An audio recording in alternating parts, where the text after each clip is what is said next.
In this video, we're going to see how D3 Renew Protect's Blak and Gloz held up after about a month and a half of wear and tear. Let's go.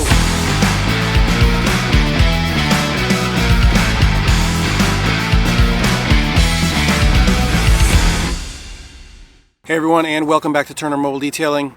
Like I said at the outset, in this video we're going to be seeing how D3 Renew Protect's products, tire coatings Blak and Gloz, held up after about a month and a half or 6 weeks or so of real-world use and exposure. Now, over the last 6 weeks or so, we've had a ton of rain. I actually wanted to make this video closer to the 4-week mark, but between my work schedule and the amount of rain we've had, I just haven't been able to get out here and make this video.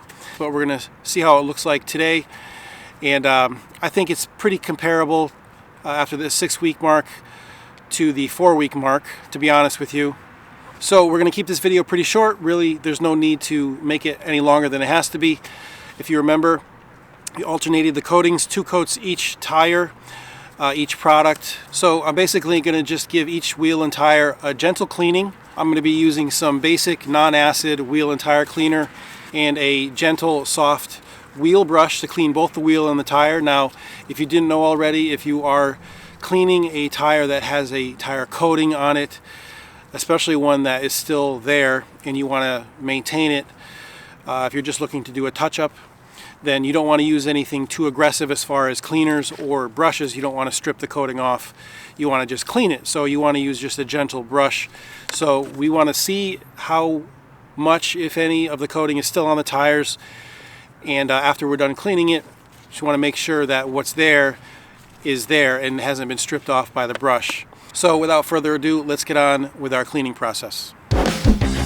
So if you remember from the installation video about 6 weeks ago, I used lacquer thinner to do a final strip of the tires before I applied 2 layers of each product around the whole car. Now, I got a little pushback on this, saying that the lacquer thinner would either leave a residue on the surface that would impede the bonding process of the coating to the rubber, and or pull more oils from deeper inside the rubber to the surface, again leaving a residue on the surface. So first I want to say that I've been using lacquer thinner to prep tires for tire coatings for a long time. I don't always use it, but I do use it when I know there's been another coating on the tire previously, and even if there was a dressing applied fairly recently. Other than those 2 scenarios, I always just use a strong degreaser until the suds turn nice and white. Second, I've done extensive research on lacquer thinner, and I'll leave a link in the description below for a nice little article from ehow.com on lacquer thinner and mineral spirits that I think sums up the information nicely. Really, the long and short of it is that both solvents are petroleum or oil-based. Mineral spirits retain some of that oily nature, albeit just a tiny bit. That's why mineral spirits can be used as a lubricant in some applications. However, lacquer thinner does not. So when used as a cleaning agent, the surface it was used to clean not only dries extremely fast, but it does not leave any residue on the surface behind.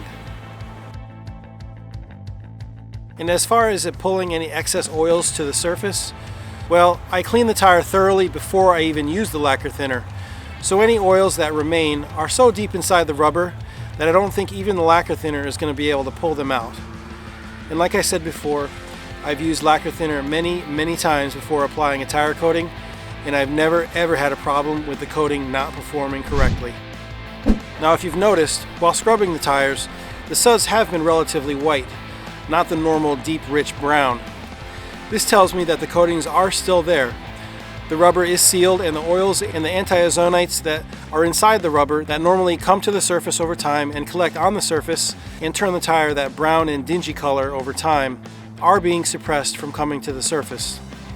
We'll see how much of the sheen or aesthetic appeal survived in a minute, but for now we at least know that the coatings have successfully sealed the rubber for these 6 weeks.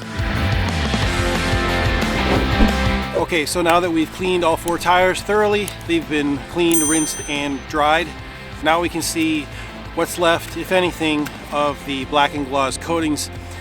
As we take a look at some after footage, all 4 tires look really clean. They look almost like they're new. I do think the Gloz held up just a hair better than the Blak. I can tell there's still a little bit there. I mean, it's very slight, it's very minimal, but there's still some there. So, and again, this is about the 6-week mark, and I just checked my calendar, and it's actually been closer to 7 weeks. So I think this stuff, in reality, real world living, real world driving, real world exposure, I think this stuff will give you about 4 weeks of satisfactory results. Now again, you remember what I spoke about before, the suds on the tires. I noticed that they all were relatively white.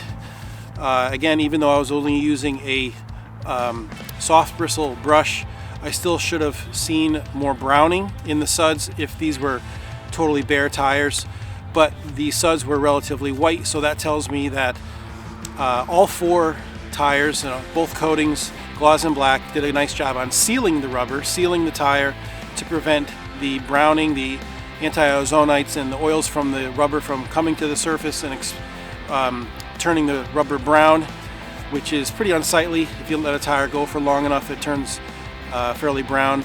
But as far as aesthetics, the gloss or the sheen that you want, or that was originally there when we first applied, like I said before, is there just a tiny bit. But again, the 4-week mark from 2 or 3 weeks ago, I do remember, I can tell you with all honesty that it did look better than this. Even though the tire was dirty, I could still see some sheen there at the 4-week mark. Again, I'd say this stuff is good for about 4 weeks of exposure.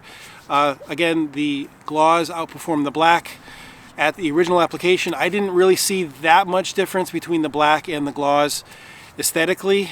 If you showed me 2 tires and one had Blak and one had Gloz on it, and I didn't know which one was which, or I didn't know there was even 2 products at use, I probably wouldn't be able to tell the difference. That's just my opinion. What I've seen over the last 6-7 weeks or so, even what I've seen using it in the past, the Gloz slightly outperformed the Blak. I really hope this video and these video series about the Renew Protect product line have helped you make a more informed decision. If you found value in this content, please don't hesitate to give us a like right down below. And again, as always, I'm Seth with Turner Mobile Detailing, and we'll see you in the next video.